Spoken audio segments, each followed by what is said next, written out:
So, did you know that you can define anything in your life as it's there for your benefit? And if you do that, and if you create a different meaning for different events that happen or happened in your past, then you can totally recreate your reality right now. So, I thought we'd talk about that today a little bit. If you are new here, thank you for stopping in and stopping by and listening. I'm Samantha, and I'm a therapist.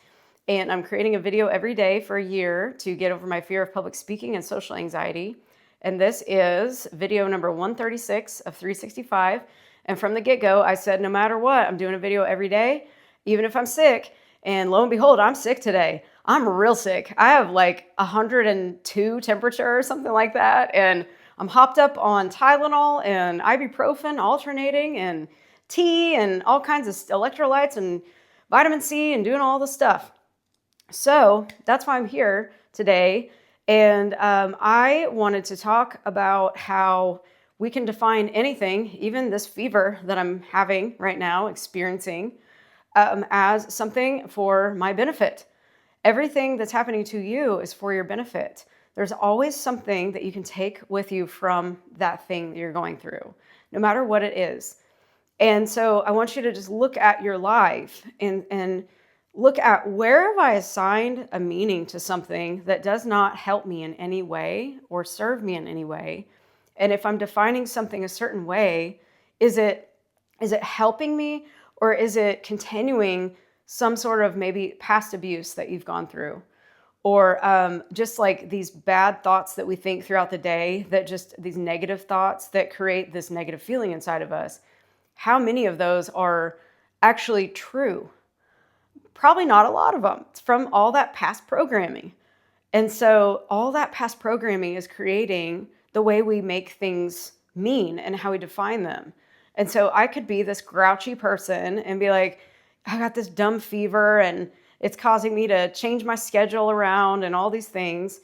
But it actually, it's weird for me. It's like whenever I get sick, which is not often, it's been 3 years, and I had COVID 3 years ago for like the second time, I think, and haven't been sick since.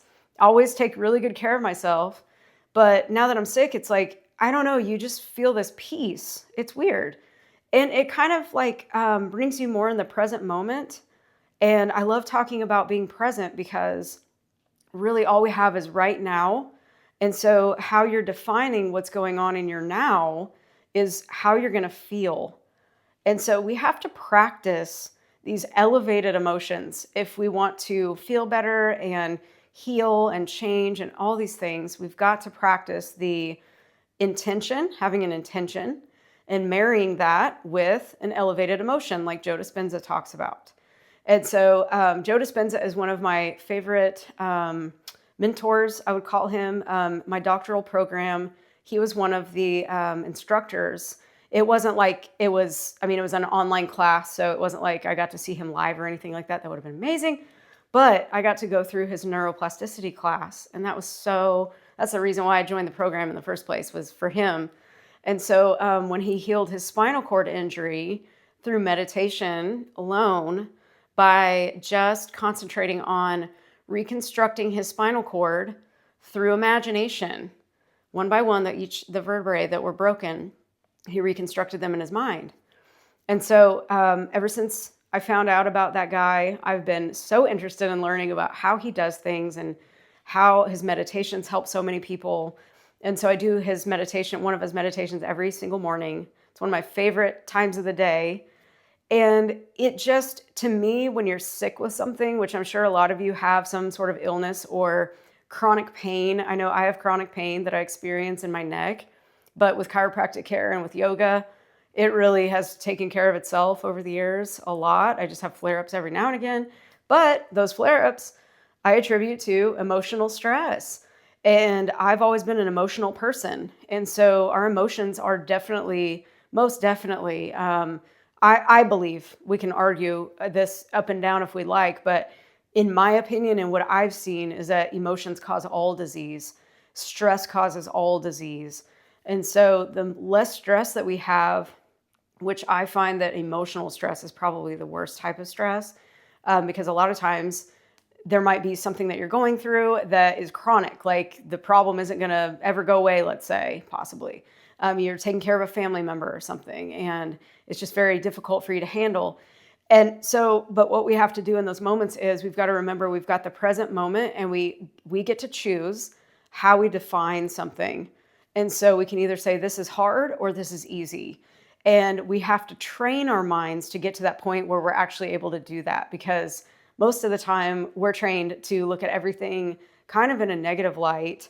And I think just society in general looks at a lot of things negatively. And so we just forget that we have that choice to look at an illness as something positive. It's like, what is this going to bring me with this illness? What's going to happen? And so I know for me, it's giving me some time to rest, because I was thinking the other day, I was like, I think I need a little more rest. And then, well, here's this fever. Here's your rest. I got what I wanted. I wasn't specific. I should have been specific. And that's how powerful our manifestations can be. That's how powerful our minds are. Because all I said was, I need some rest. So it's like, okay, the only way you're going to get rest is if you have a fever. And it's a doozy, not just a small one, like it's a big one. And so you have to get very specific. And so I do recommend, as a technique also, is to get very, very specific and write some things down that you want. And how would you feel if you had those things? And even if you're suffering from an illness right now, just say, hey, I'm suffering right now. I really don't want to suffer anymore. I wonder how I could prevent myself from suffering. And what other emotion could I feel right now? What other feelings could I feel? If I didn't have this, who would I be without this? And who do I want to become without this illness, whatever it may be? And so you just start practicing those elevated emotions, and you start thinking and feeling as that person would feel. And also get very specific in what you're wanting and why, how you would feel if you had it. And then you start training yourself to kind of start feeling just like that person would feel. And that's what they call identity shifting. And so we can do this when we've got this fever going on. I've been practicing that. But I also surrendered to it. That's a big one. Surrender to your present moment. No matter what's going on, just kind of say, you know what? I surrender to this. I have fun just saying, I wonder why this happened. Because every time something like this happens, a big shakeup for me in my life and in my schedule and my routine, I'm like, man, something cool is going to happen from this. And it does every time. But I've defined it like that. And I expect that. And so in the moment, it kind of stinks. You're like, oh man, like who wants to have a fever? I do not. Like I hate being sick. But if I look at it like something cool is going to happen because of this, then it will. And it always does. And I always feel like a million times better afterwards. And it also gives you a chance to be thankful for feeling better and for your health. Because I think a lot of times we forget how, to be so thankful and appreciative for having health. Because in my opinion, health is wealth. Wealth is great as far as money and abundance, yes. But man, if you don't have your health, it's really hard to enjoy the abundance. It can be difficult. And that's a whole training of the mind in itself.